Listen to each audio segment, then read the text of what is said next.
네, 안녕하세요. 네, 같이 기도로 시작하겠습니다. 사랑과 은혜가 풍성하신 자비하신 살아계신 하나님 아버지, 저희를 먼저 구원해 주시고 영원한 천국 갈 수 있는 복된 산소망을 허락해 주신 주님의 크신 은혜 진정 감사를 드립니다. 주님께서 베풀어 주신 그 은혜를 늘 마음에 새기며 또 저희의 남아있는 삶을 우리 자신을 위한 삶이 아닌 하나님의 영광을 위한 복된 삶이 될 수 있도록 도와주시옵고, 훗날 주님 앞에 섰을 때 칭찬과 존귀 가운데 주님 맞이할 수 있도록 인도하여 주시옵소서. 너무나 연약하고 부족한 저희들, 거룩하신 하나님의 말씀으로 우리의 삶을 이끌어 주시옵고, 또 주님 보시기에 착하고 충성된 종의 모습으로 하나님이 기뻐하시고 선하신 뜻이 무엇인지를 더욱 분별하며 살아갈 수 있는 저희들 될 수 있도록 도와주시옵소서.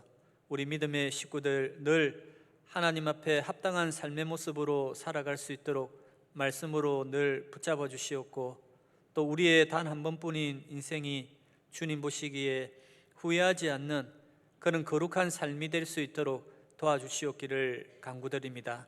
무엇보다 우리를 통해서 더 많은 영혼이 구원을 받아 하나님께 영광 돌리며 또 우리의 삶이 주님 보시기에 참으로 가치 있는 삶으로 남은 여생을 살아갈 수 있도록 함께하여 주시옵기를 간구드립니다.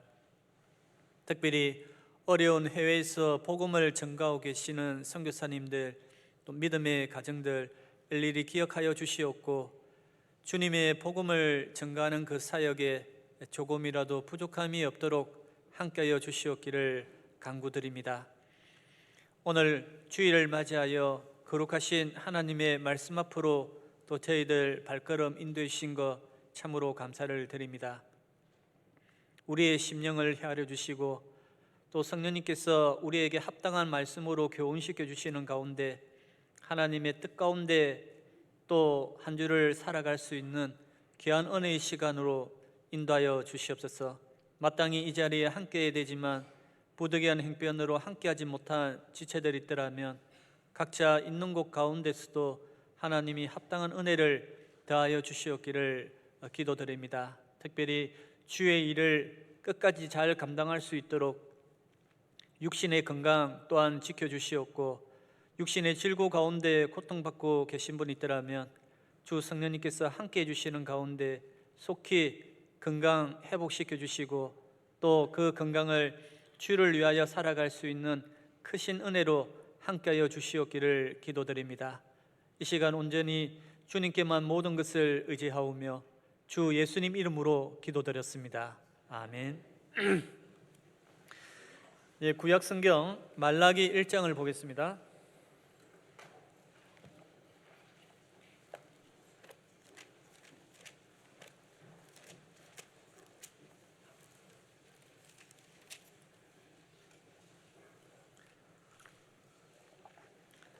구약 1327페이지 정도 됩니다.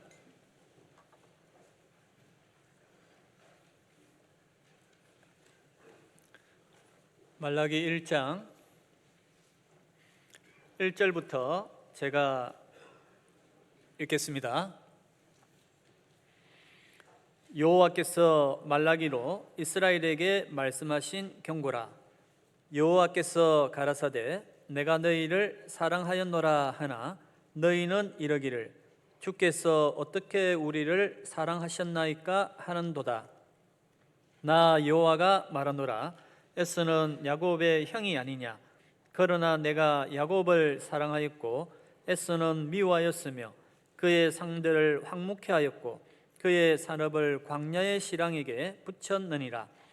에돔은 말하기를 우리가 무너뜨림을 당하였으나 황폐된 곳을 다시 쌓으리라 하거니와 나 만군의 여호와는 이르노라. 그들은 쌓을지라도 나는 헐리라. 사람들이 그들을 일컬어 악한 지경이라 할 것이요 여호와의 영영한 진노를 받은 백성이라 할 것이며 너희는 목도하고 이르기를 여호와께서는 이스라엘 지경 밖에서 크시다 하리라. 2절 말씀은 다시 한번 같이 읽도록 하겠습니다. 여호와께서 가라사대 내가 너희를 사랑하였노라 하나 너희는 이르기를 주께서 어떻게 우리를 사랑하셨나이까 하는도다. 나 여호와가 말하노라 에서는 야곱의 형이 아니냐 그러나 내가 야곱을 사랑하였고. 거기까지입니다. 주 안에서 다들 평안들 하셨습니까? 네, 개인적으로 또 우리 광주 봉성교회는 처음 또 이 자리에서 만나 뵙게 되어서 대단히 반갑습니다. 하루하루의 시간이 너무나 빨리 지나가는 것 같습니다. 동계수련회가 끝난 지 엊그제 같은데 벌써 이제 충계수양에 접수하고 또 다음 달 수양회, 그리고 벌써 하계수양회 공문이 지금 나왔더라고요. 곧 있으면 또 하계수양회, 또 조금 있으면 추계수양회, 그리고 또 연말이 되었을 때 동계수련회. 나이가 들면 들수록 세월의 그 속도는 더욱 빨라지는 것 같습니다. 이 한 해 한 해의 시간을 보내는 가운데 신앙생활을 하면서 정말 주님 앞에 서는 그날 개인의 삶들이 주님 앞에 후회하지 않는 그런 삶을 살 수 있다라고 하면 얼마나 좋을까, 그런 생각을 많이 가져봅니다. 혹자는 이야기하기를 인생의 가장 슬픈 세 가지를 이렇게 이야기했습니다. 첫 번째는 할 수도 있었는데, 두 번째는 했어야 했는데, 세 번째는 했어야만 했었는데, 해야만 했었는데. 그러니까 한결같이 후회하는 그런 삶의 모습을 이야기하고 있습니다. 우리가 이런 빠른 시간 속에서 이제 개인의 생활 그리고 신앙생활 하루하루 손살같이 시간들을 쭉 보내는 가운데 또 조금 있으면 연말이 될 겁니다. 그렇죠? 그리고 그 연말이 되었을 때 한 해를 되돌아보았을 때 후회하지 않는 그런 시간을 가질 수만 있다라고 하면 얼마나 좋을까요? 누구든지 바라는 그런 마음이라고 생각이 됩니다. 하지만 항상 연말이 되었을 때는 개인의 삶의 신앙생활 속에서 후회하는 많은 그런 간증들을 또 우리가 하게 되죠. 정말 후회하지 않는 그런 신앙생활을 할 수 있는 그 믿음의 근간이 뭘까? 이게 참 중요한 것 같아요. 정말 후회하지 않는 주님 앞에 참으로 착하고 충성된 종의 모습으로 후회하지 않는 신앙생활을 할 수 있는 그 믿음의 근간, 우리 형제 자매님들은 뭐라고 생각하십니까? 생각하는 게 여러 가지가 있을 거라 생각이 돼요. 하지만 개인적으로 생각해 볼 때 이 주님을 향한 그 사랑, 하나님의 사랑이 가장 중요하다라고 저는 생각을 합니다. 그런데 구원을 받았을 때 하나님의 사랑이 우리 마음에 부음받고 성령으로 말미암아, 그런데 그 뜨거웠던 주님의 사랑이 시간이 쭉 지나면서 점차 식어져가는 나 자신의 모습을 바라볼 때 참 안타까운 그 모습을 보게 됩니다. 하나님이 세상을 이처럼 사랑하사 독생자를 주셨으니 이는 저를 믿는 자마다 영생을 얻게 하려 하심이니라. 이처럼 죽기까지 하나님은 나를 사랑하셔서 우리를 구원해 주셨는데, 그 주님의 그 사랑 넓이와 길이와 높이와 깊이에 대해서 더욱 우리는 알아가야 되겠죠. 우리 형제 자매님들의 주님에 대한 사랑은 어떠신가요? 어떤 분들은 여전히 그 주님에 대한 뜨거운 그 사랑으로 지금도 신앙생활 하고 계신 분도 있을 거고, 또 개중에 어떤 분들은 그 사랑이 예전과 같지 않게 조금 많이 식어져 있는 분도 혹 있을 거라 생각이 됩니다. 아니, 어떤 분은 주님의 사랑이 다 식고 주님의 사랑보다는 이 세상에 대한 그 사랑과 그 마음이 어느덧 마음에 이제 차지하고 있는 그런 분도 혹 있지 않을까 생각이 됩니다. 마치 함께 신앙생활을 하다가 세상을 사랑하여 데살로니가로 가버렸던 그 데마의 모습과 같이 함께 한때는 열심히 신앙생활을 잘 하다가 결국 이 몸된 교회를 떠나는 안타까운 또 우리 형제 자매님들의 그 모습을 때로는 보게 되죠. 예수님께서는 이 자기 사람들을 끝까지 사랑하셨다라고 말씀하고 계십니다. 요한복음 13장 1절 말씀해 보면 6월절 전에 예수께서 자기가 세상을 떠나 아버지께로 돌아가실 때가 이른 줄 아시고 세상에 있는 사람을 사랑하시되 끝까지 사랑하시니라. 그러니까 주님이 우리에 대한 사랑은 끝없이 변함없이 사랑하고 있는데, 우리는 주님에 대한 그 사랑이 이제 세월이 가면서 더 뜨겁게 사랑해야 되는데 문제는 계속 변화되고 있다는 게 사실 문제라는 거죠. 하나님의 사랑을, 그 은혜를 잊고 살아간다고 하면 주님을 숨기는 이 신앙생활이 형식적인 어떤 종교생활의 일환으로 혹 바뀌지 않을까, 그런 염려까지 들게 됩니다. 그래서 오늘 말라기 1장 이 본문 말씀을 통해서 우리가 주님께 받은 그 사랑에 대해서, 그 사랑을 다시 기억해 볼 수 있는 그런 시간이 좀 되었으면 좋을 것 같습니다. 그래서 오늘 말씀의 제목을 하나님의 사랑을 기억하자라는 제목으로 말씀을 상고해 보도록 하겠습니다. 먼저 이 말라기 성경의 전체적인 배경을 좀 간략하게 설명을 드리겠습니다. 이 말라기 성경은 이스라엘 백성들이 하나님을 저버리고 이제 우상을 섬기는 가운데 하나님 앞에 이제 징계를 받게 되죠. 그 징계라는 것은 이 바벨론이라는 나라로 포로로 잡혀가게 됩니다. 그리고 바벨론에 70년 포로 생활을 하고 나서 또 하나님은 이스라엘 백성들에게 때가 차면 다시 이스라엘로 귀환할 것을 성경 여러 곳에 예언을 해놨어요. 그 예언된 말씀대로 1차로 BC 536년에 고레스 칙령에 의해서 약 한 5만 명의 사람들이 귀환을 하게 됩니다. 그리고 귀환했던 이스라엘 백성들이 이듬해에 뭘 하게 되냐면 무너진 그 성전을 다시 재건하게 됩니다. 그런데 성전 기초를 놓고 나서 그만 사마리아인들의 방해로 말미암아 성전 재건이 그만 중단이 되어 버렸어요. 그리고 이스라엘 백성들은 자기 소유를 따라서 이제 쭉 살아가게 되고 하나님의 성전은 방치가 되었습니다. 그런 가운데 학개 선지자 스가랴 선지자를 통해서 다시 이 성전이 재건하게 되죠. BC 516년에 이 바벨론에서 돌아온 20년 만에 이제 성전이 다시 완공이 되게 됩니다.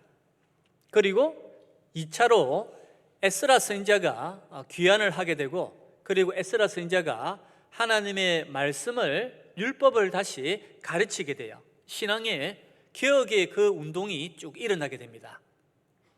그리고 3차로 이 아닥삭스다 그 왕의 영에 의해서 느헤미야가 총독이 되어서 52일의 짧은 시간에 이 무너진 성벽을 또 건축하게 되죠.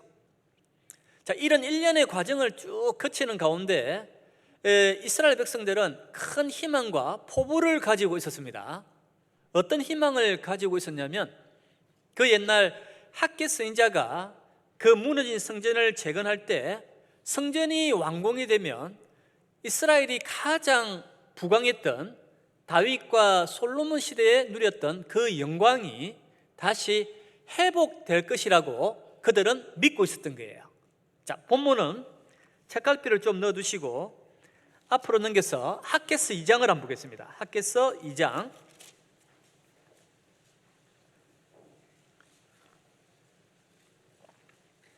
구약 1311페이지입니다. 학개서 2장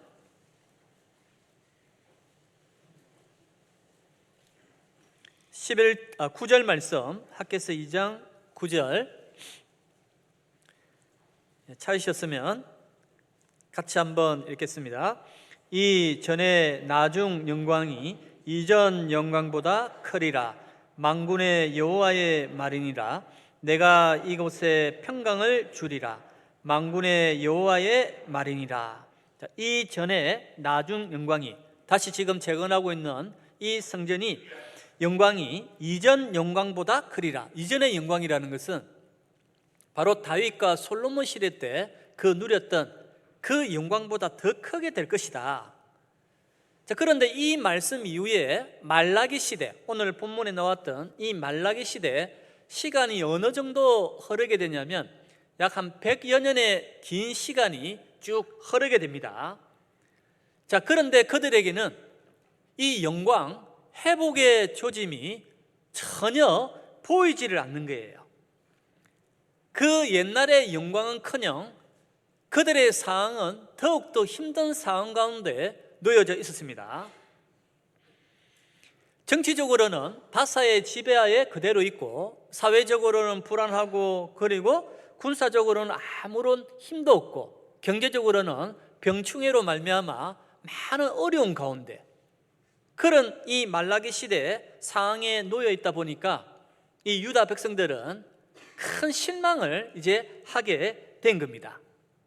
즉, 하나님의 그 약속의 말씀도 이제는 의미도 없고, 그리고 이전에 가졌던 그 꿈과 그리고 그 비전은 한낱 허망한 꿈으로서 이제 바뀌게 되었던 거예요.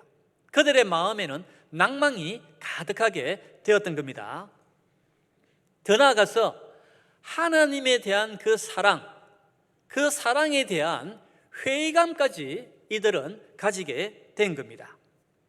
그래서 유다 백성들은 하나님의 약속에 대한 아무런 의미 없이, 그리고 그들은 하나님에 대한 사랑이 식고, 그들은 다시 예전과 같이 하루아침에 눈에 보이는 우상은 섬길 수가 없었어요.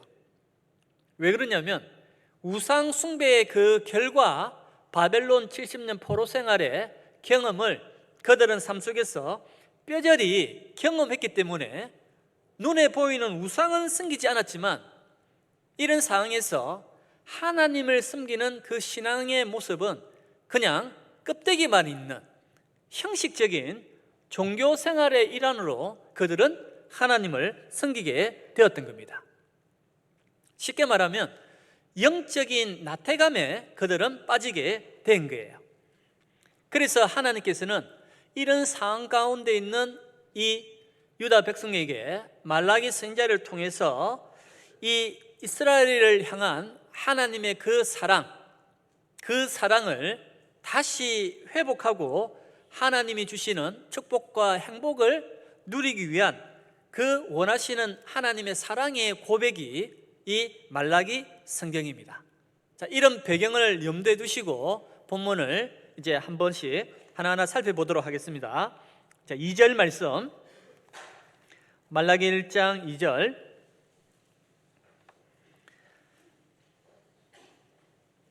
여호와께서 가라사대 내가 너희를 사랑하였노라 하나 너희는 이르기를 주께서 어떻게 우리를 사랑하셨나이까 하는도다.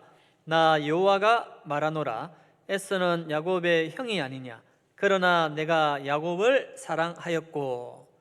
자, 주께서 어떻게 우리를 사랑하셨나이까. 자, 하나님께서는 이스라엘 백성들 너희를 사랑하였다라고 하는데, 반대로 이스라엘 백성들은 주께서 어떻게 우리를 사랑하셨나이까. 자, 이렇게 반문을 하고 있는 거죠. 하나님이 이스라엘 백성들을 얼마나 사랑하셨습니까? 이스라엘 역사 전체를 살펴보면 하나님의 사랑이 그 속에 다 들어가 있거든요. 애굽에 400년 종살이 하면서 모진 고역 가운데 그들이 하나님께 부르짖었을 때 하나님은 모세를 보내주시고 모세를 통해서 출애굽의 그 기적을 눈앞에 보여주게 됩니다. 10가지 재앙을 쫙 맞이하고 홍해 앞에 도달했을 때 그들은 바로 하나님의 능력은 잊어버리고 바로 모세를 또 원망하게 되었죠. 당신이 우리를 이끌어내어서 이 광야에서 죽게 하느뇨. 그 능력을 본 것은 생각지도 않고 그들은 현실적인 그 문제에 놓였을 때 바로 원망하는 그런 죄들을 계속 범하게 됩니다. 그리고 하나님의 능력으로 홍해를 가르고 이제 애굽을 나오게 되었죠. 그리고 홍해 건너서 수르 광야에 들어갔을 때 이 마라에 도착했을 때 물이 있어서 마실 수가 없었습니다.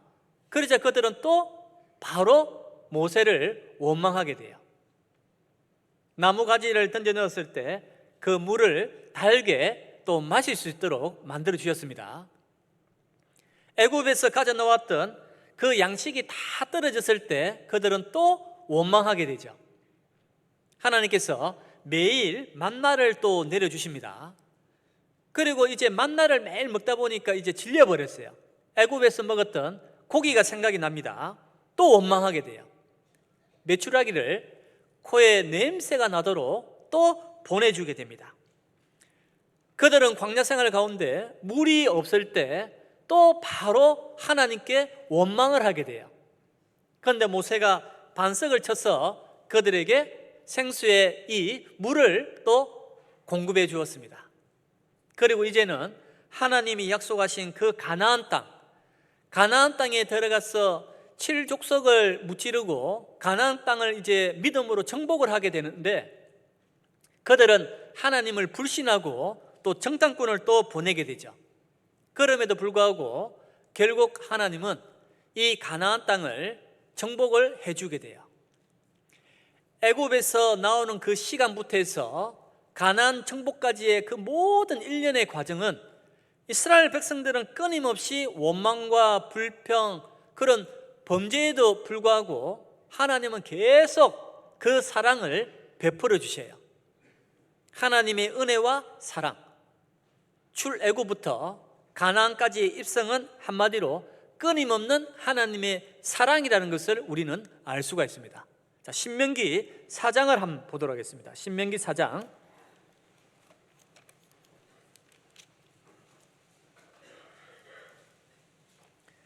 신명기 4장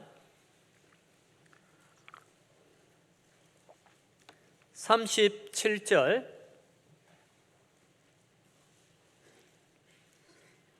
구약 268페이지입니다. 신명기 4장 37절부터 제가 읽겠습니다. 여호와께서 내 열조를 사랑하신 고로 그 후손 너를 택하시고 큰 권능으로 친히 인도하여 애굽에서 나오게 하시며, 38절 같이 읽겠습니다. 너보다 강대한 열국을 내 앞에서 쫓아내고 너를 그들의 땅으로 인도하여 들여서 그것을 내게 기업으로 주려 하심이 오늘날과 같으니라. 자, 이스라엘 백성들을 하나님이 애굽에서 나오게 하시고 그 가나안 땅의 강대한 열국을 정복했던 그 이유는 뭐냐? 원망의 범죄에도 불구하고 앞에 뭐라 되어 있습니까?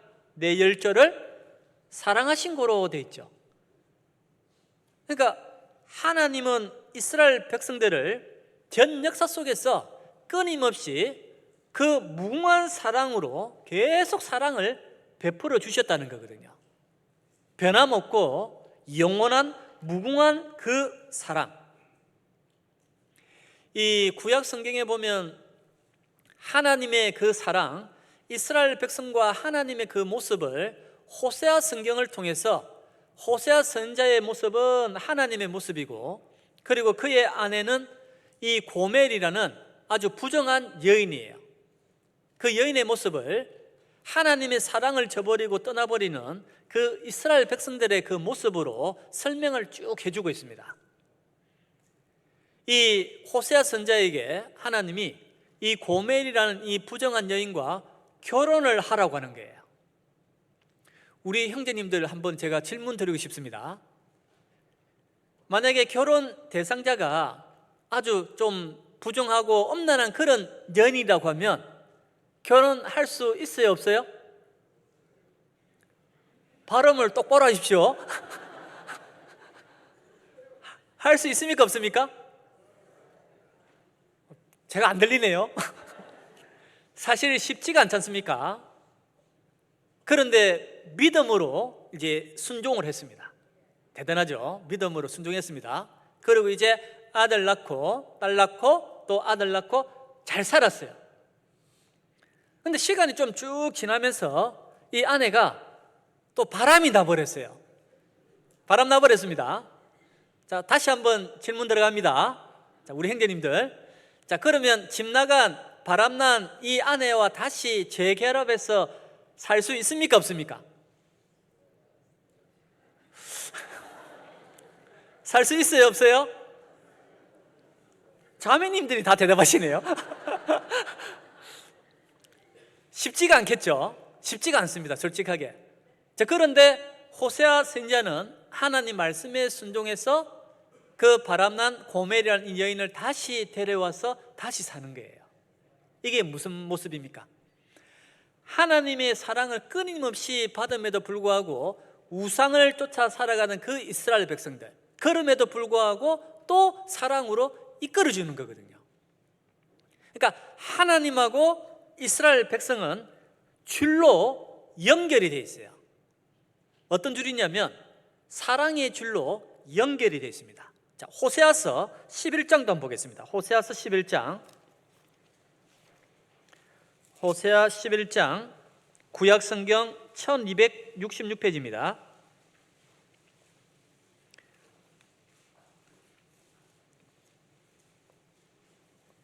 호세아 11장 1절 1266페이지 제가 읽겠습니다. 이스라엘에 어렸을 때 내가 사랑하여 내 아들을 애굽에서 불러내었거늘 선지자들이 저희를 부를수록 저희가 점점 멀리하고 바알들에게 제사하며 아로새긴 우상 앞에서 분향하였느니라. 그러나 내가 에브라임에게 걸음을 가르치고 내 팔로 안을지라도 내가 저희를 고치는 줄을 저희가 알지 못하였도다. 4절은 같이 읽겠습니다. 내가 사람의 줄 곧 사랑의 줄로 저희를 이끌었고 저희에게 대하여 그 목에서 멍에를 벗기는 자같이 되었으며 저희 앞에 먹을 것을 두었었노라. 애굽에서 불러내었던 것도 사랑 때문에 불러내었고, 그리고 우상을 쫓아 살아가던 그 이스라엘 백성들을 하나님은 줄로 연결해놔서 계속 이끌어 주셨다는 거거든요. 이유는 사랑입니다. 그런 사랑을 받음에도 불구하고 오늘 말라기 성경 본문 말씀에는 이스라엘 백성들이 주께서 어떻게 우리를 사랑하셨나이까 이렇게 반문을 하는 거죠. 이때 하나님의 마음이 어떤 마음일까요? 마치 우리 자매님들이 결혼해서 이제 아이를 이제 임신을 하게 됩니다. 임신하고 나면 자나깨나 누구 생각이죠? 아이 생각입니다. 그렇죠? 그리고 이제 배가 점점 조금씩 불러오면 이제 힘든 시간이 오잖아요. 그리고 이 아이를 좀 빨리 이제 출산을 했으면 좋겠다 이런 마음을 가집니다. 그런데 실제 해산의 그 큰 고통 가운데 아이를 출산하고 나면 그때부터 고생 시작이죠. 특히 이 밤낮이 이렇게 바뀌어 버리는 애들이 있잖아요. 낮에 시간 자고 꼭 새벽에 일어나서 뭐 젖달라고 막 보채는 애들이 있습니다. 그러면 똑같이 형제님하고 자매님하고 같이 잠을 자더라도 누가 일어나죠? 엄마가 일어납니다. 자매님이 일어나요. 형제님들은 듣고도 그냥 자버려요. 그러면서 아이를 키워요. 이제는 초등학생, 중학생, 고등학생, 어젓한 청년이 되었습니다. 그런데 이 아이가 어느 날 집에 딱 들어오면서 엄마에게 대뜸 이런 말을 하는 거예요. 이럴 거면 나를 왜 낳았냐고, 내게 해준 게 뭐가 있냐고 막 이렇게 소리치면 우리 어머니 마음이 어때요? 복장 터지죠. 그렇지 않습니까? 그러니까 하나님의 마음도 똑같은 거거든요. 자식들이 크면서 부모의 사랑에 대해서 잘 모르잖아요. 나중에 자기들도 부모가 돼서 아이를 낳아봐야 부모 마음 그때야 안다라고 하지 않습니까? 끊임없는 그 사랑에도 불구하고 이스라엘 백성들이 왜 오늘 본문에서 주께서 어떻게 우리를 사랑하셨나이까 이렇게 반문을 하게 되었을까요? 그 이유를 크게 두 가지로 먼저 생각을 해보겠습니다. 이스라엘 백성들이 반문했던 그 이유는 하나님의 그 사랑의 증거를 이들은 현세적인 번영과 세속적인 그 축복에서 하나님의 사랑을 찾으려고 했기 때문에 주께서 어떻게 우리를 사랑하셨나이까 라고 지금 반문을 하게 되는 겁니다. 학개 선지자의 그 예언대로 성전이 완공된 이후 기다리던 그 하나님의 영광이 이르지 못하니까 하나님의 사랑, 그리고 그 사랑이 이제는 회의감, 열심도 다 식어져 버리고 마지못해 하나님을 섬기는 그런 모습으로 바뀌어버렸던 거죠. 육신적인 축복에만 이들은 관심이 있었던 겁니다. 마치 구원받지 못한 주변에 있는 많은 이 종교인들의 그 모습과 이 이스라엘 백성들의 모습이 비슷하다고 생각이 돼요. 어느 날 계기가 되어서 교회를 찾게 되었습니다. 그리고 교회 나가면서 그 하나님에 대해서 막연하게 기도도 하고 이제 참석을 쭉 하게 되는 거죠. 그런데 시간이 가면서 이제 남편 사업도 잘 되고 건강도 좋아지고 자식도 잘 되는 겁니다. 만사형통으로 모든 게 잘 돼요. 그러니까 더 열심히 하나님이 복 주신다 생각하고 교회 생활을 합니다. 그런데 이제 시간이 쭉 흐르는 가운데 어느 날 남편 사업이 부도가 나고 갑자기 암이 생기고 그리고 자식들은 속썩이고 만사불통으로 바뀌게 되어버려요. 그러니까 언제 하나님을 섬기느냐 이런 식으로 그냥 교회를 떠나는 많은 종교인들이 있습니다. 그러면서 예전에 나도 하나님을 믿었다라고 이야기하는 사람들을 많이 만나보게 되죠. 하나님의 그 사랑, 신앙의 심장과 신앙의 그 원동력, 그 엔진이 뭘까요?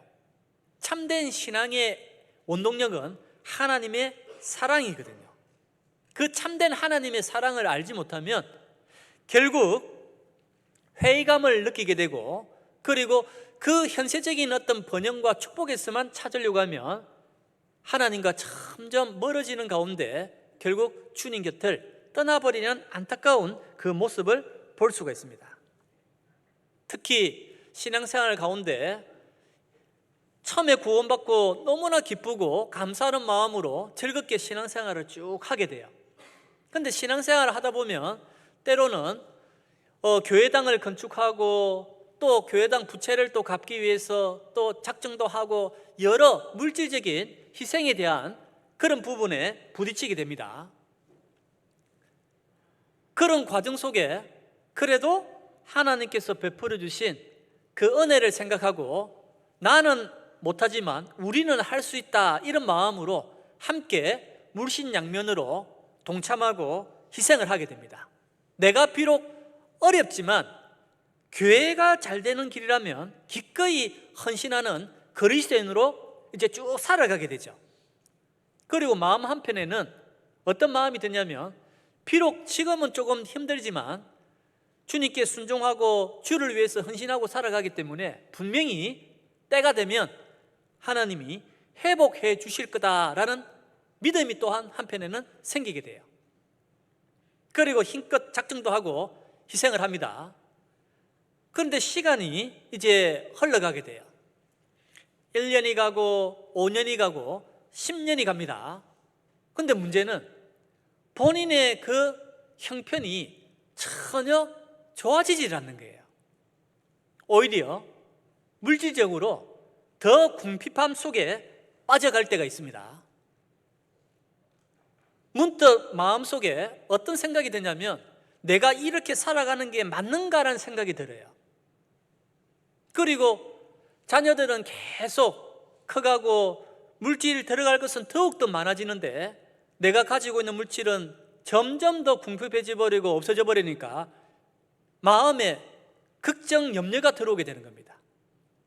그러면서 주님에 대한 그 사랑과 마음이 점점 식어져 가면서 그 마음이 이제는 주님이 아니라 방향이 세상으로 딱 바뀌게 되어버려요. 그리고 그 마음이 더 깊어지면서 결국 몸된 교회를 떠나버리는 안타까운 그런 모습도 보게 됩니다. 우리 형제 자매님들은 어떠하신가요? 그런 시험에 걸릴 때도 있었을 겁니다.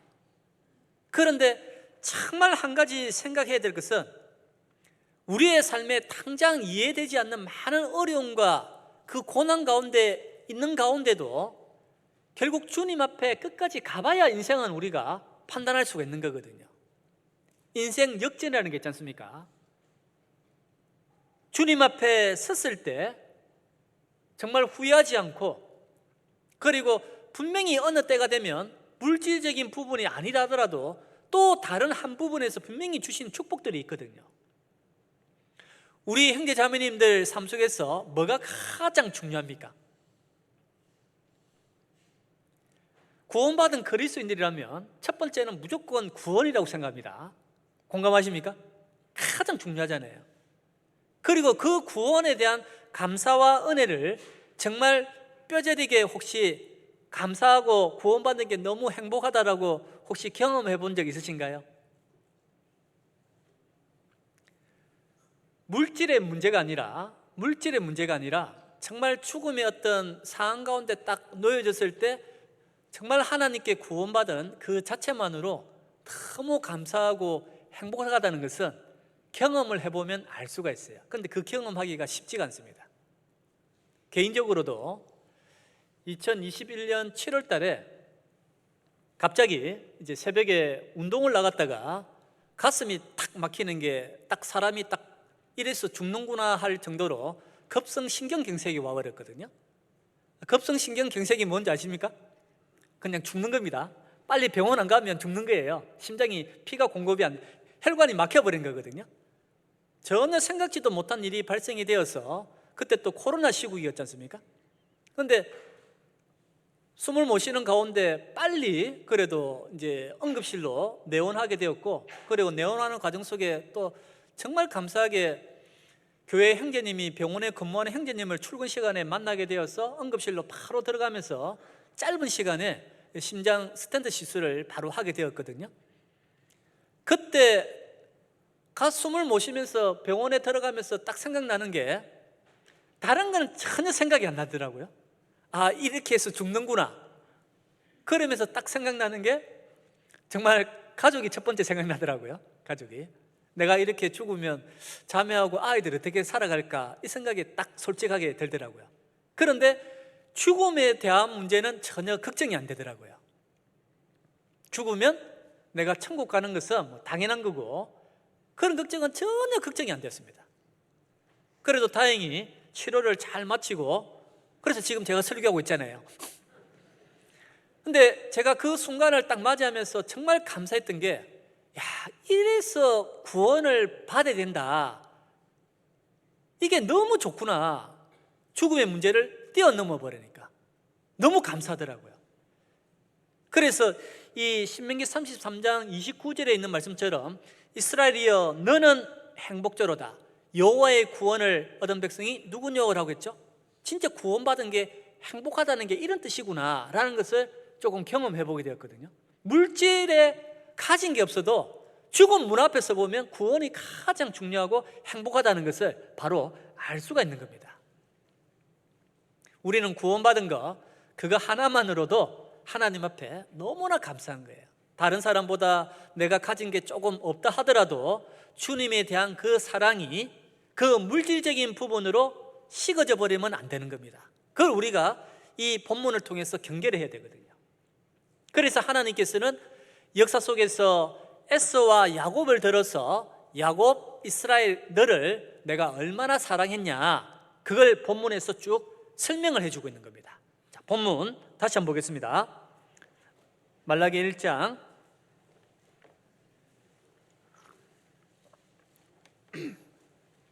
2절 여호와께서 가라사대 내가 너희를 사랑하였노라 하나 너희는 이르기를 주께서 어떻게 우리를 사랑하셨나이까 하는도다. 나 여호와가 말하노라 에서는 야곱의 형이 아니냐. 그러나 내가 야곱을 사랑하였고 에서는 미워하였으며 그의 산들을 황무케 하였고 그의 산업을 광야의 실황에게 붙였느니라.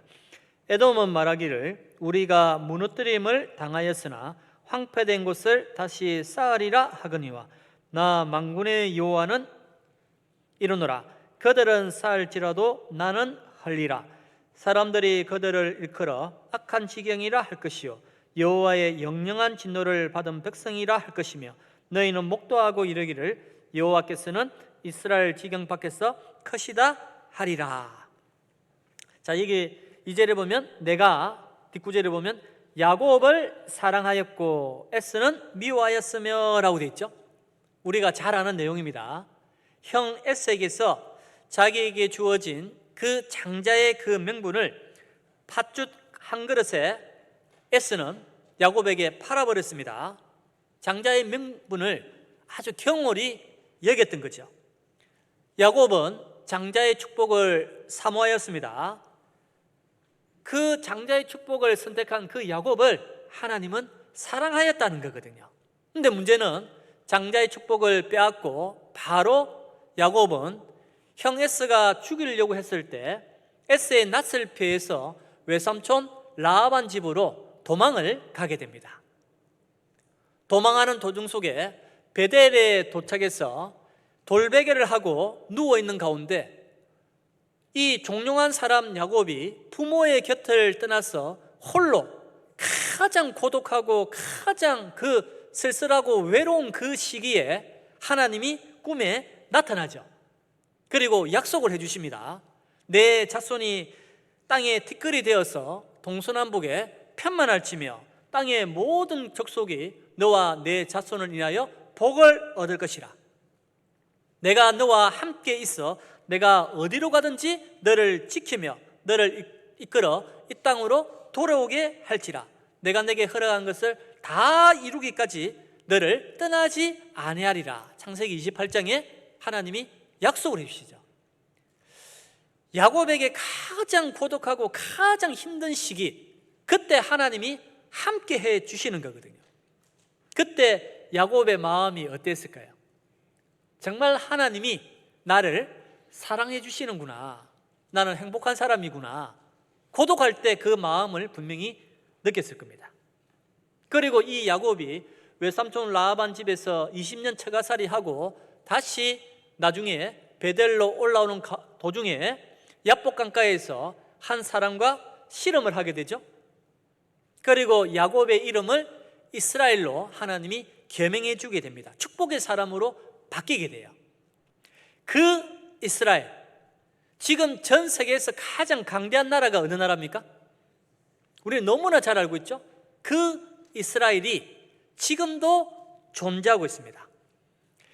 이스라엘 개인은 멸망할 수 있지만 나라는 절대 망하지 않거든요. 이 말씀처럼 내가 야곱을 사랑하고 있기 때문에, 이스라엘을 사랑하고 있기 때문에. 자, 그런데 반대로 에스는 어떻습니까? 에스는 미워하였다고 했죠.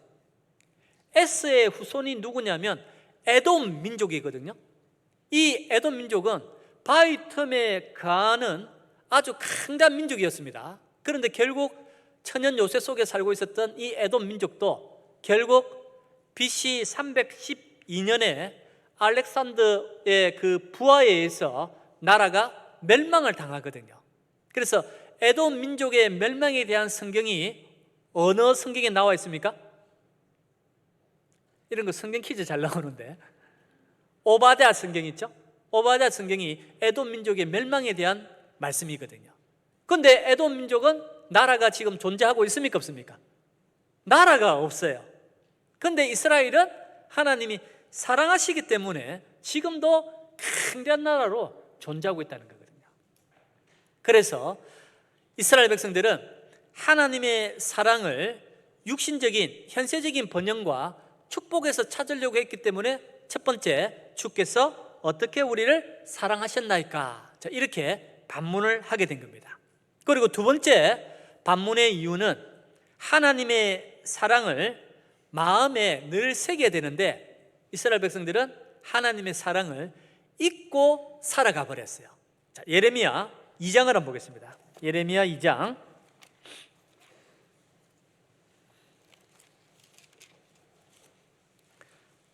예레미야 2장 31절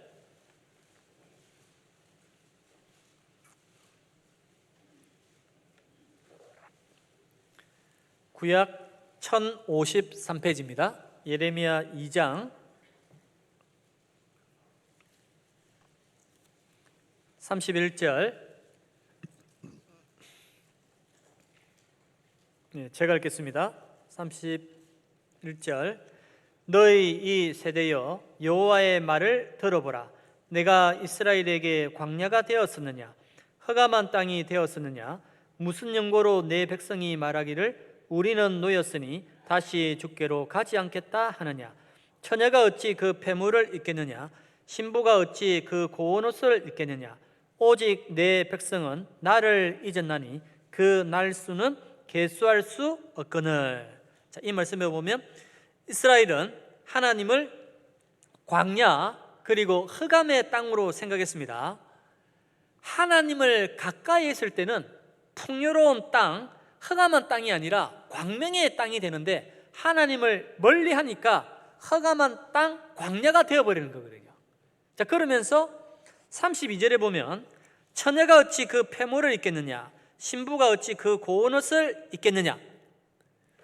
우리 자매님들 그 결혼할 때 드레스, 올림머리, 화장했는 거 지금 기억나십니까? 기억 안 나세요? 저희 자매한테 물어보니까 기억난다더라고요.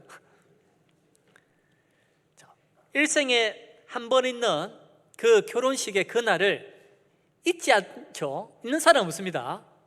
그것은 지극히 당연하다는 거거든요. 잊을 수가 없다는 거거든요. 자, 그런데 그 뒷구절에 보면 오직 내 백성은 나를 잊었나니 돼 있죠. 그런데 이스라엘 백성들은 하나님을 잊고 살아가는 겁니다. 이스라엘 백성들이 그 하나님의 사랑, 하나님이 함께 주셨던 그 시간들을 계속 잊고 살아가는 거예요. 그래서 신명기 성경에 보면 모세가 모압 평지에서 하나님이 약속하신 그 가나안 땅을 바라보면서 뭘 얘기하냐면 광야 생활 가운데 함께 해주셨던 그 하나님의 그 사랑, 그것을 잊지 말고 약속의 땅 가나안 땅에 들어가서 하나님께 순종하고 잘 살아라. 그게 핵심 내용이거든요. 그래서 신명기 성경을 쭉 읽어보면 여호와께서 속량하신 것을 기억하라, 기억하라, 기억하라. 기억이라는 단어가 찾아보면 17번 나와요. 기억하라. 이게 무슨 의미입니까? 잊지 말고 마음에 새기고 꼭 기억하라는 거거든요. 그런데 그들은 잊고 살아갔습니다. 예수님은 하나님이시고 하나님이신 예수님께서 십자가를 앞두시고 땀방울이 핏방울이 되도록 기도하셨습니다. 그리고 12영이나 되는 천사를 보내어서 얼마든지 로마 군병 다 무찌르시고 십자가에 피 안 흘릴 수 있는 그런 능력이 계신 분이셔요. 그런데 왜 친히 그 고난을 직접 다 겪으시면서 피 흘리시고 죽으십니까? 그 이유가 뭐죠? 나를 사랑하시기 때문에, 나를 죽도록 사랑하시기 때문에 그 모진 고난을 익히 다 아심에도 불구하고 능력이 있음에도 불구하고 나를 구원해 주시기 위해서 나를 사랑하시기 때문에 대신 죽으시는 거거든요. 우리가 전도 집회 때 보면 이 십정 아파트에서 아빠가 아이를 껴안고 이제 아이를 살리기 위해서 이제 뛰어내립니다. 그리고 당신은 죽고 아이를 살리죠. 그때 이 아빠가 사랑하는 딸을 껴안고 정말 뛰어내리면서 이 사랑하는 자식에게 대한 그 마음 어떤 마음을 품을까요? 아마 이런 마음이지 않았을까 생각이 됩니다. 우리 사랑하는 딸, 아빠가 너를 얼마나 사랑하는지 그 사랑을 꼭 기억하고 그리고 행복하게 잘 살아다오, 그런 마음이지 않을까요? 마치 나를 사랑하시는 주님께서도 십자가에 높이 달리셔서 나를 향해서 똑같은 마음이라고 생각이 됩니다. 나의 죽음을 결코 헛되지 않았으면 좋겠다. 내가 아무개 너를 얼마나 사랑하는지 그것을 꼭 기억하고 행복하게 잘 살아다오, 그런 마음이지 않을까요? 이보다 더 큰 사랑이 어디 있습니까? 사람이 친구를 위하여 자기 목숨을 버리면 이에 더 큰 사랑이 없다고 했잖아요. 그 주님의 십자가의 그 사랑으로 말미암아 우리가 구원을 받게 되었습니다. 그 사랑을 기억하라는 거거든요. 그래서 신명기 6장에 보면 율법의 대강령 쇠마라고 합니다. 마음을 다하고 성품을 다하고 힘을 다하여 내 하나님 여호와를 사랑하라. 마음을 다하고 성품을 다하고 힘을 다하여 내 하나님 여호와를 사랑하라. 이 말씀을 이스라엘 백성들은 손목에 매어 기호를 삼고 또 미간에 표를 삼아서 그 하나님의 사랑을 기억하는 거거든요. 2014년 9월 달에 부산에서 이런 일이 있었습니다. 경찰서에 신고가 접수가 되었어요. 신고의 내용은 한 할머니께서 이 길에서 계속 배회를 한다는 그런 신고를 접수가 되어서 인근 파출소에서 경찰들이 출동을 하게 되었습니다. 경찰들이 출동을 하고 이 할머니를 보고, 근데 가만히 보니까 이 할머니가 양손에 두 보따리를 쥐고 있는 거예요. 그리고 발을 동동 구르면서 6시간이나 계속 배회를 하는 겁니다. 그래서 경찰들이 자초지종을 묻는데 이름을 물어봐도 이 할머니 이름을 모르는 거예요. 당신의 이름을. 집이 어디냐 물어봐도 모르는 겁니다. 가만히 보니까 이 할머니가 치매를 앓고 있는 노인이었어요. 그러면서 발을 동동 구르면서 하는 말이 우리 딸이 병원에 있다라고, 우리 딸이 병원에 있다라고, 그 말만 계속 하는 겁니다. 그런데 주변에 수소문해도 전혀 아는 사람이 없는 거예요. 근데 마침 길을 지나가는 한 사람이 이 할머니를 아시는 분이었어요. 그래서 자초지종을 이야기를 들어보니까 인근 병원에 이 할머니의 따님이 아이를 출산하기 위해서 병원에 입원해 있다는 겁니다. 그래서 그 병원을 수소문해서 경찰들이 이 할머니를 모시고 데려다 드렸습니다. 병원에 도착해서 이 할머니가 따님이 입원해 있는 그 병실 문을 열고 들어가면서 딸을 딱 바라보면서 양손에 두 보따리를 건네면서 한마디를 했어요. 뭐라고 말씀하셨냐니까 어서 무으라, 어서 먹으라는 거예요. 그래서 한쪽 보따리를 쭉 풀어보니까 따님이 먹을 수 있는 미역국 그리고 나물, 반찬이 이렇게 있는 겁니다. 그리고 한편의 보따리를 펼쳐보니까 따님이 덮을 이불과 옷이 있는 거예요. 당신의 이름도 모르고 당신의 집도 모르고 당신에 대해서는 아무것도 모르는 이 어머니는 오직 자식에 대한 그 사랑, 그것만 기억하고 있는 겁니다. 이 마음이 하나님이 나에 대한 마음이라는 거거든요. 여인이 어찌 그 젖먹는 자식을 잊겠으며 자기 태에서 난 아들을 긍휼히 여기지 않겠느냐. 그들은 혹시 잊을지라도 나는 너를 잊지 아니할 것이라 했죠. 우리는 어떻습니까? 우리는 주님의 그 사랑을 받고도 삶이 너무 분주하고 너무 바쁘게 살다 보니까 그 하나님의 사랑을 잊고 살아갈 때가 많이 있습니다. 그렇잖아요? 일주일하는 시간이 어떻게 가는지 몰라요. 때로는 바빠서 수요 말씀도 빠지고, 그리고 그 빠지고 나서 주일날 그냥 와서 말씀 듣고 교제하고 바쁘게 그냥 돌아갑니다. 정작 하나님에 대한 사랑, 그 사랑에 대해서는 점차 식어가고 있는 그 모습을 발견을 못하는 거예요. 그런데 하나님은 우리의 모든 형편을 너무 잘 아시니까 정말 감사한 것은 때에 맞게 그 사랑에 대해서 다시 기억할 수 있는 그 시간들을 하나님 우리에게 주시는 거거든요. 그때가 언제인 줄 아십니까?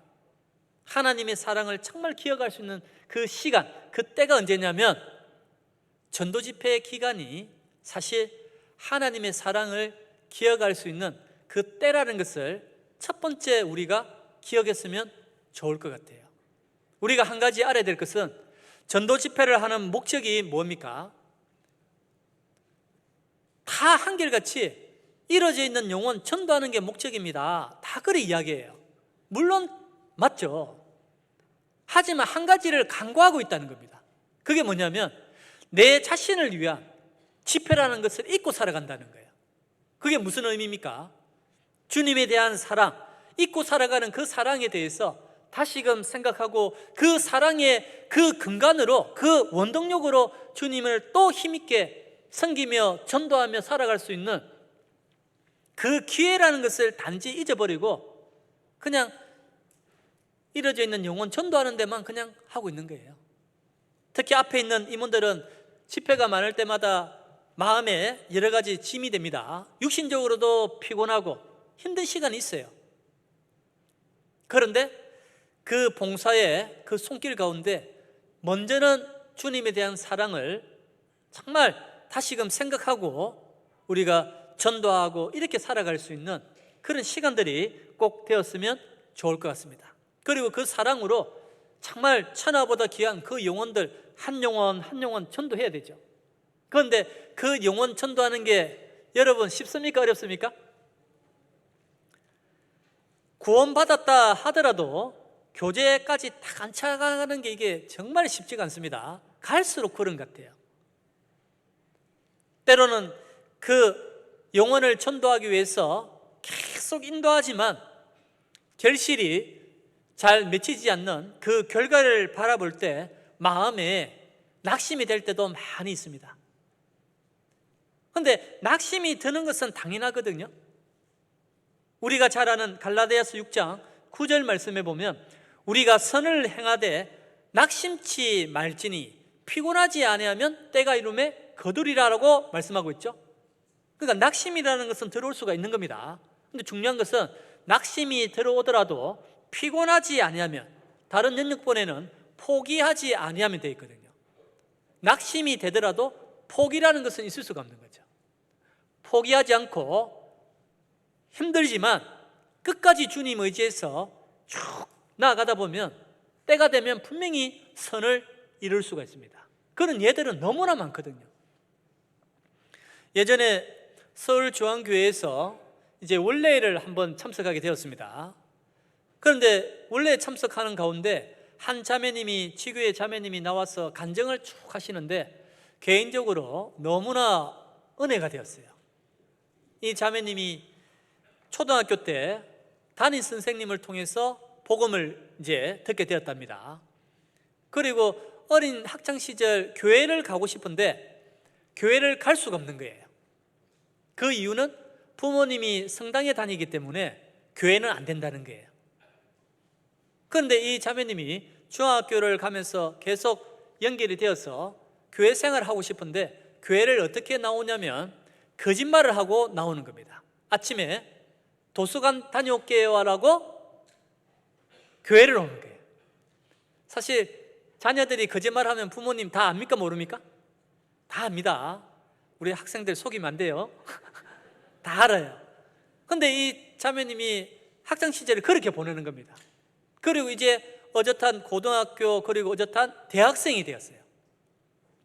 그러면서도 복음을 부모님께 이제 복음을 전하는데 아버님의 핍박이 너무나 심한 겁니다.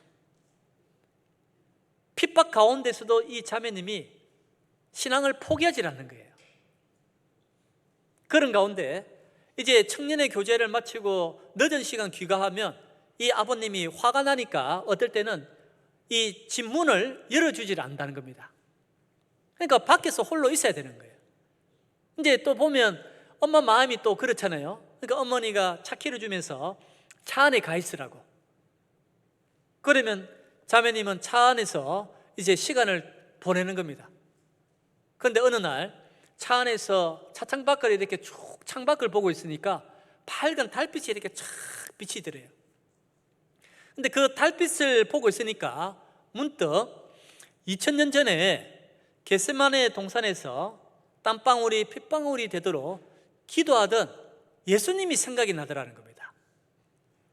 그 예수님과 함께 있던 그 달을 지금 나와 함께 하고 있구나라고 생각하니까 조금이나마 위로가 되더라는 겁니다.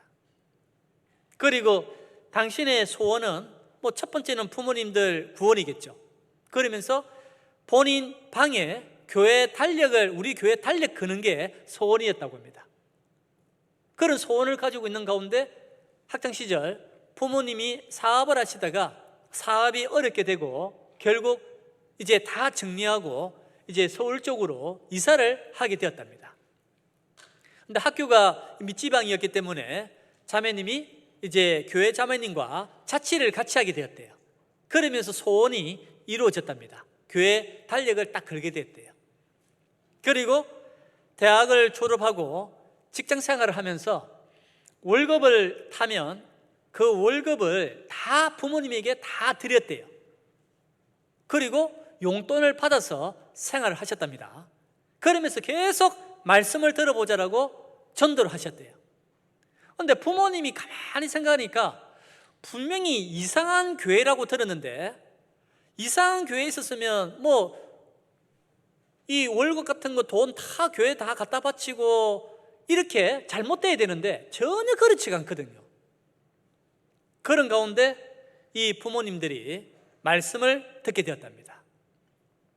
그리고 놀라운 하나님의 역사 가운데 아버님이 구원을 받게 되었대요.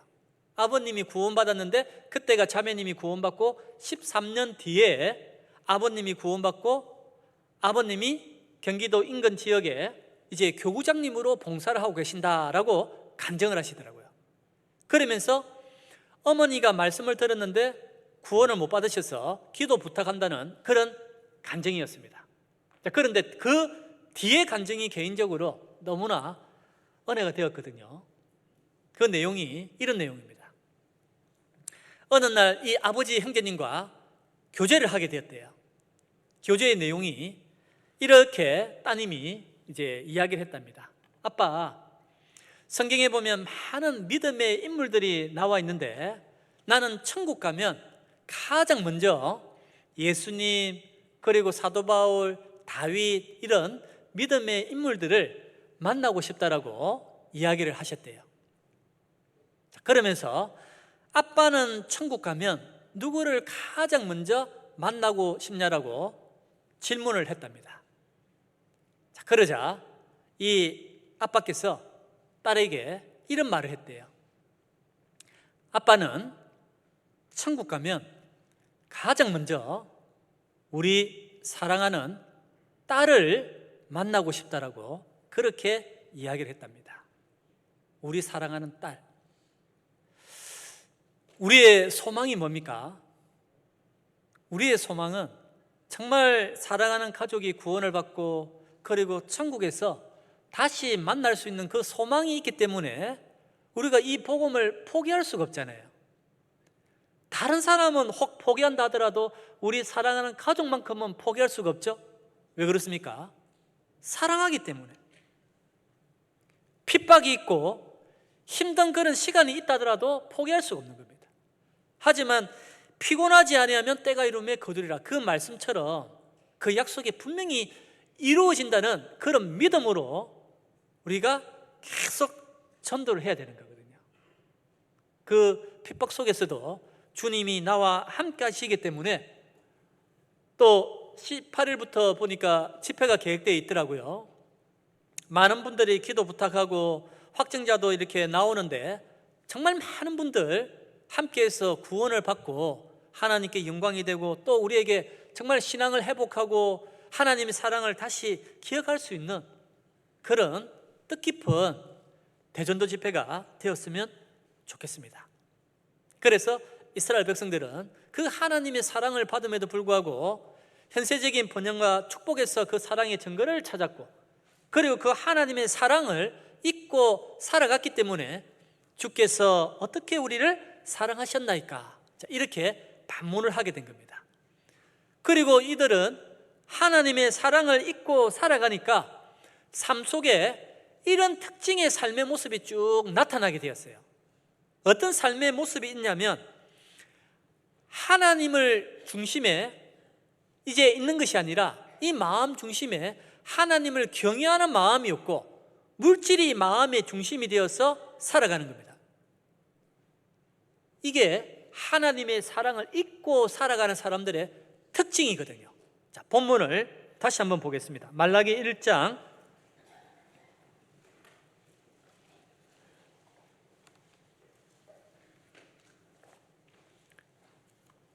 6절 제가 읽겠습니다. 내 이름을 멸시하는 제사장들아, 나 만군의 여호와가 너희에게 이르기를, 아들은 그 아비를, 종은 그 주인을 공경하나니 내가 아비일진대 나를 공경함이 어디느냐, 내가 주인일진대 나를 두려워함이 어디느냐 하나, 너희는 이르기를 우리가 어떻게 주의 이름을 멸시하였나이까 하는도다.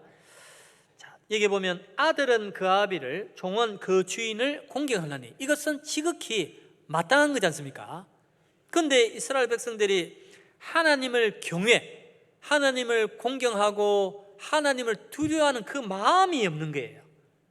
하나님보다는 마음 중심에 재물이 더 우선으로 차지하고 있는 겁니다. 그래서 성전에서 제사를 드리는 제사장들이 하나님을 사랑하는 마음이 없으니까, 재물이 중심이 되어 있으니까 이 흠없고 깨끗한 걸 하나님 앞에 드려야 되는데, 반대로 저는 거, 병든 거, 흠 있는 것을 하나님 앞에 이제 드리게 되는 거거든요. 자, 8절 같이 한번 읽겠습니다.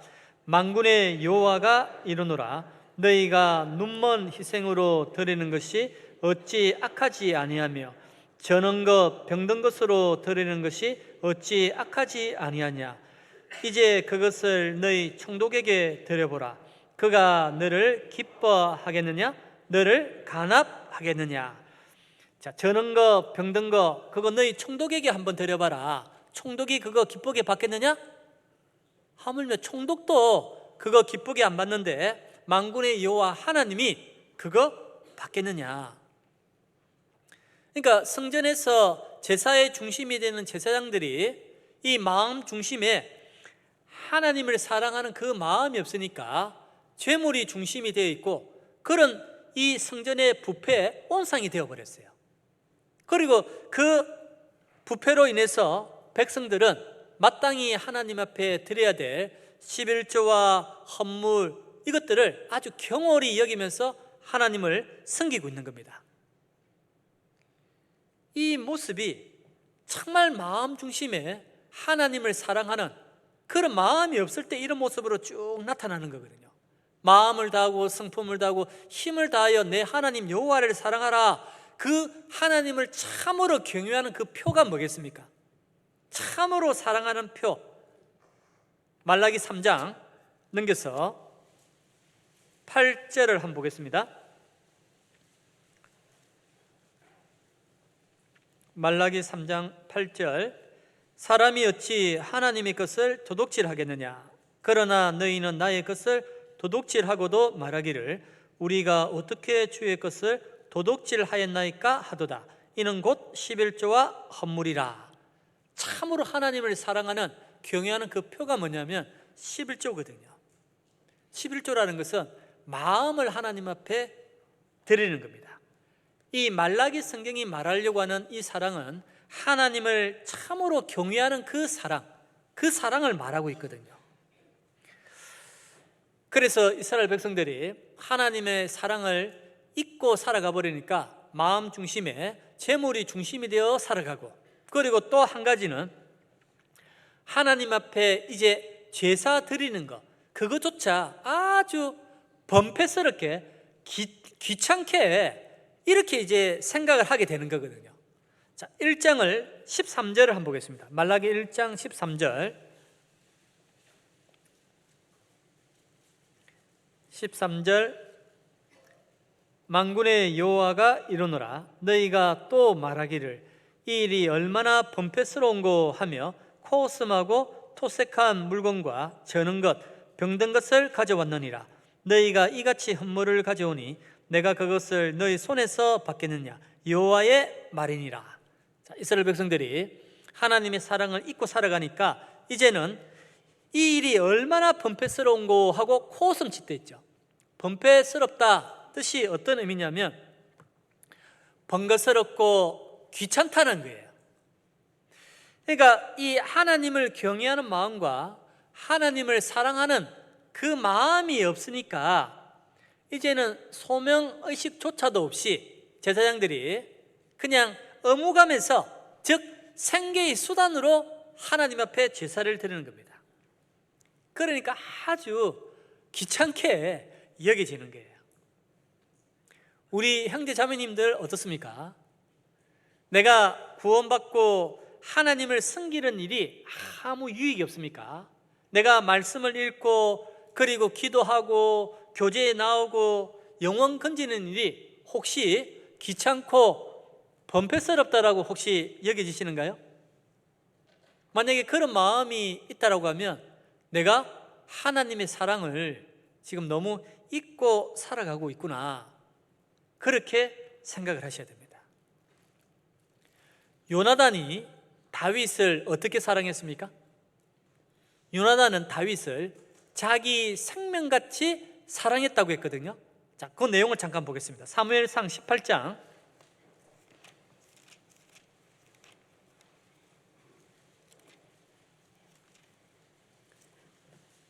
구약 438페이지입니다.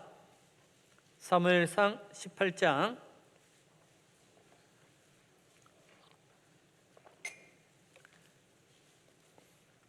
1절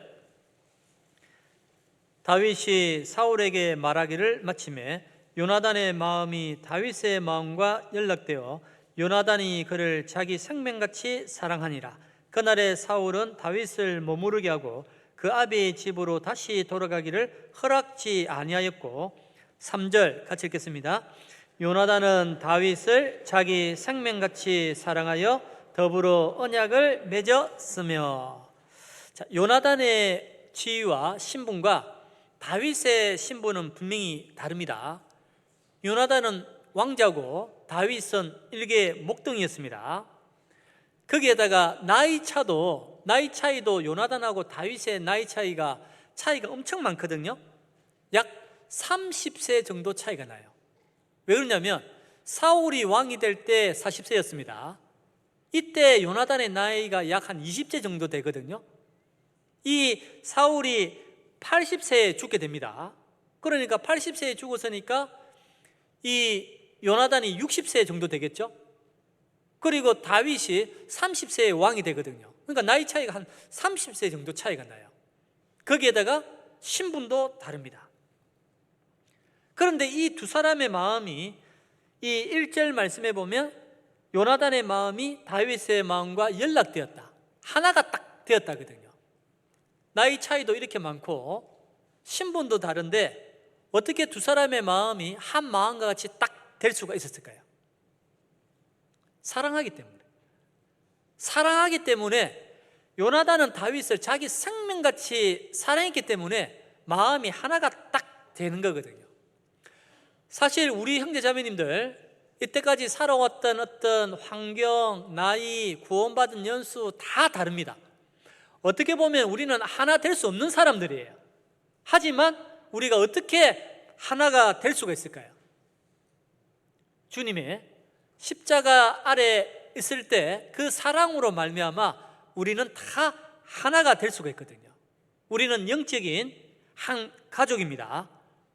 한 가족이라면 우리가 못할 게 없겠죠. 하나라고 하면 마음에 문제될 수도 없습니다. 우리는 하나이니까. 우리는 영적인 운명 공동체인 그리스도인이기 때문에 정말 못할 게가 없는 거예요. 그 사랑만 있으면 아무리 힘들고 어렵고 힘든 교회의 어떤 상황이 이제 부딪힌다더라도 하나가 될 수가 있고, 그리고 그것을 헤쳐나갈 수 있는 그 힘을 분명히 주님은 주신다라고 믿을 수가 있습니다. 오늘 자리 잘 앉으셔야 되는데 옆 사람 한번 쳐다보실래요? 한번 물어봐 보세요. 형제님, 자매님, 생명같이 사랑하십니까? 라고 한번 물어보실래요? 사랑하시죠? 믿습니다. 그 사랑의 바탕하에 우리 교회가 정말 주를 위해서 큰 일을 할 수가 있는 거거든요. 이 일본의 우치무라 간조 많이 들어보셨죠? 우치무라 간조가 이런 말을 했습니다. 우리 시대 최대의 이단은 뭘까요? 신천지? 하나님의 교회? 여호와의 증인? 아닙니다. 우치무라 간조가 이야기하기를 우리 시대 최대의 이단은 형제 자매를 사랑하지 않는 것이라고 이야기했어요. 이거 우리 마음에 새게 됩니다. 정말 우리가 사랑으로 하나가 되면 못할 것도 없고 서운할 것도 없고 서로 위로하고 하나가 되어서 큰 일을 할 수가 있는 겁니다. 저희 목포교회도 보면 이 해외 후원 교회가 많거든요. 근데 요즘 우리가 잘 아는 바와 같이 해외 선교가 활발하게 증가가 되고 있잖아요. 이것도 하나님의 뜻이라고 생각이 됩니다. 물론 해외 선교가 많이 잘 되기 위해서는 물질적인 후원이 엄청 많이 이제 들어가게 되거든요. 근데 갈수록 보니까 해외 교회들이 많아지니까 특히 이제 작은 교회보다는 큰 교회에서 감당하는 이 물질적인 이 후원이 엄청 많이 들어가요. 저희 목포 교회 같은 경우에도 이 후원 교회가 보면 뭐 건축을 계속 하더라고요. 그래서 재작년부터 해서 뭐 칠레 한 건축한다고 해서 한 2억 정도, 그리고 또 작년에 또 네팔 또 건축한다고 해서 거의 또 2억, 그리고 이번에 갑자기 후원교회가 필리핀이 또 갑자기 바뀌어 버렸거든요. 바뀌자마자 또 수양관 그 다음에 교회당 건축한다고 3억. 그래서 바뀌자마자 하니까 이거 조금 하는 게 쉬울까요, 어려울까요? 사실 쉽지가 않거든요. 그런데 봉사위원들이 교제하는 가운데 하나님께서 또 후원교회를 바꿔주신 것도 하나님의 뜻이고, 그리고 이것을 해야 할 일이라고 하면 가만히 보니까 이 교회당 위치하고 이게 너무 좋은 거예요. 이거 놓쳐버리면 나중에 더 들어가겠더라고요. 그래서 봉사위원들 교제하는 가운데 그냥 하자 해서 그냥 저희들이 해버렸거든요. 그런데 문제는 이번에 또 우리 공주 갈릴리 수양관 그 숙소도 거기다 저희들은 또 펜션 그게 한 10억 한 4천 이래 되거든요. 저희들이 감당하는 게. 그래서 이번에 저희들도 이제 마음을 모아서 작정을 새로 했습니다. 한 2년 정도. 그런데 식구들이 십시일반 아무런 잡음 없이 본인이 할 수 있는 형편에 맞게 전체가 다 참여하자 했는데 목표 금액이 거의 다 나와 버렸어요. 근데 너무 은혜스럽게 다 했습니다. 그러니까 교회가 감당해야 할 일들이 많거든요. 그런데 그것이 결코 헛되지가 않다는 겁니다. 우리가 주를 위하여 희생하고 수고하는 것이 혹시 헛되다고 생각하십니까? 그거 속으면 안 됩니다. 우리가 마음을 모으고 그 사랑으로 함께하면 정말 우리를 통해서 많은 주님이 일을 행하고, 그리고 훗날 주님 앞에 섰을 때 결국 후회를 하지 않게 돼요. 속지 말아야 됩니다. 그런데 이스라엘 백성들은 하나님을 섬기는 것이 범패스럽다, 그 사랑을 잊어버리니까 더 나아가서 이제는 하나님 섬기는 것도 다 부질없는 것이다, 헛되다, 이렇게까지 가버렸어요. 자, 마지막으로 말라기 3장 한번 보겠습니다. 14절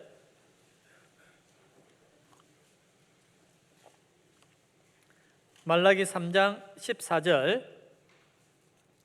같이 한번 읽겠습니다. 이는 너희가 말하기를 하나님을 섬기는 것이 헛되니 만군의 여호와 앞에 그 명령을 지키며 슬프게 행하는 것이 무엇이 유익하리요? 자, 이는 너희가 말하기를 하나님을 섬기는 것이 헛되다라고 말하고 있죠. 하나님의 사랑이 이제는 다 회의감을 느껴버리니까 헛되다, 속지 말아야 됩니다. 전도서 1장에 보면 전도자가 가로되 헛되고 헛되며 헛되고 헛되노니 모든 것이 헛되도다. 헛되다는 의미가 어떤 의미냐면, 우리 겨울 실내에 있다가 실외로 나가면 입에서 뭐가 나가죠? 입김이 나가죠. 입김 나가면 이거 오래 있으니까 눈 깜짝할 새 싹 다 사라져 버립니까? 싹 사라버리죠. 그걸 헛되다는 거예요. 주 밖에서 행하는 것은 다 헛됩니다. 그런데 주 안에서 행하는 것은 그러므로 내 사랑하는 형제들아 경고하며 흔들리지 말며 항상 주일에 더욱 힘쓰는 자들이 되라. 이는 너의 수고가 주 안에서 헛되지 않은 줄 알미라 되어 있어요. 결코 헛되지 않습니다. 왜 결코 헛되지 않을까요? 그 이유가 뭐냐면 16절입니다. 16절, 그때 여호와를 경외하는 자들이 피차에 말하며 여호와께서 그것을 분명히 들으시고 여호와를 경외하는 자와 그 이름을 존중히 생각하는 자를 위하여 여호와 앞에 있는 기념책에 기록하셨느니라. 구원받은 사람의 그 삶, 내 삶이 결코 헛되지 않는 이유는 하나님 앞에 있는 기념책에 다 기록이 되는 겁니다. 성경의 기자는, 이 40명의 기자가 하나님의 말씀, 저자의 말씀을 받아서 기록했죠. 그러면 기념책의 기자는 누가 될까요? 기념책의 기자는 하나님이 나의 삶을 받아서 기록합니다. 내가 저자가 되는 거예요. 우리 자신의 기념책은 어떻게 되어 있습니까? 훗날 주님 앞에 섰을 때, 아니 갑작스럽게 주님 앞에 서는 그 순간, 내가 그때 좀 더 희생하고 좀 더 주를 위해서 모임 한 번이라도 더 나가고 성경 한 장이라도 더 읽고 기도 1분이라도 더 많이 할 걸, 허리가 아팠지만 그때 이를 악물고 좀 더 주를 위해서 봉사했더라면 좋았을 걸 혹 후회하지 않을까 생각이 됩니다. 우리 모두는 주님 앞에 서는 그날이 있습니다. 그 시간을 생각하고 힘들어서 눈물을 흘리며 봉사하고 했던 그 모든 시간들이 결코 헛되지 않다는 것, 그걸 기억하고 주를 위해서 더 열심히 살기 위해서는 주님께서 나에게 베풀어 주신 하나님의 그 사랑, 하나님의 사랑은 어제나 오늘이나 영원토록 동일하신 그 변함없는 그 사랑과 같이 에베소 6장 24절에 있는 그 말씀처럼 우리 주 예수 그리스도를 변함없이 사랑하는 모든 자에게 은혜가 있을지어다. 변함없는 그 사랑으로 우리가 주님을 섬겼으면 좋을 것 같습니다. 그래서 그 변함없는 사랑 가운데 우리를 통해서 주님께서 더 많은 일을 행하는 우리 자신들이 되었으면 감사하겠습니다. 같이 기도드리겠습니다. 살아계신 하나님 아버지, 감사드립니다. 오늘 말씀을 통해서 하나님의 사랑에 대해서 다시금 생각할 수 있는 또 이 시간을 주신 것 참으로 감사를 드립니다. 하나님께서 베풀어 주신 그 사랑을 늘 마음에 새기며 세상 속에 살아가는 저희들, 우리들의 마음이 무뎌지지 않도록 주님 도와주시옵고, 또 그 사랑을 통해서 우리 형제 자매님들 더욱 하나가 되어 가는 가운데, 하나 되는 가운데 더 많은 영혼들이 구원을 받아 하나님께 영광이 되고 또 우리의 삶에 큰 기쁨을 누릴 수 있는 은혜로운 시간으로 채워주시옵기를 기도드립니다. 특별히 또 18일부터 계획되어 있는 대전도 집회 가운데에도 주님이 함께 주시고 또 기도 부탁하고 또 확정되어 있는 그 영혼들 끝까지 그 마음 붙잡아 주시고 또 한 영혼이라도 더 말씀 앞으로 나와 영혼이 구원을 받을 수 있도록 도와주시옵기를 기도드립니다. 또 수고해 주시는 모든 손길 가운데에도 또 합당한 은혜를 다하여 주시옵고 또 그리스도인으로서 살아가는 그 삶의 목적을 잊지 않고 살아갈 수 있도록 도와주시옵소서. 남아있는 모든 시간도 온전히 주님께만 의지하오며 언제나 우리를 사랑해 주시는 예수님 이름으로 기도드렸습니다. 아멘.